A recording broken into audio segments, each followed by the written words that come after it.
ఈ ఆర్డర్ మనకి శ్రీమంతం ఫంక్షన్ కోసం అని ఇచ్చారు. ఈ ఆర్డర్ మనకి గౌరీ బెదునూరు నుండి వచ్చింది. ఇందులో మురుకులు, నిప్పట్లు, చకోడీలు, బెల్లం కజ్జికాయలు, బెల్లం గవ్వలు, బెల్లంతో చేసిన బొరుగుల ఉండలు, బెల్లంతో చేసిన శనగ్గింజల ఉండలు, ఇంకా ఆంధ్ర స్పెషల్ బెల్లం, డ్రై ఫ్రూట్స్, షుగర్తో చేసిన పూతరేకులు.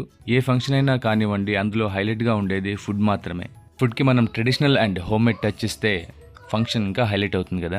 మీకు కూడా ఇలాంటి traditional, tasty, home made quality snacks and sweets కావాలనుకుంటే స్క్రీన్ పైన ఉన్న నెంబర్కి మీరు కాల్ లేదా వాట్సాప్ చేయొచ్చు. ఏదైనా కస్టమర్ నుంచి ఆర్డర్ వచ్చిన తర్వాతనే మనం ఆర్డర్ ప్రిపేర్ చేయడం జరుగుతుంది. మన దగ్గర స్టాక్ అవైలబిలిటీ ఎప్పుడు ఉండదు. సో మీకు ఆల్వేస్ ఫ్రెష్గా దొరుకుతుందన్నమాట. మీకు ఆర్డర్ కావాలనుకుంటే 2 to 3 days ముందే ఆర్డర్ ఇవ్వాల్సి ఉంటుంది.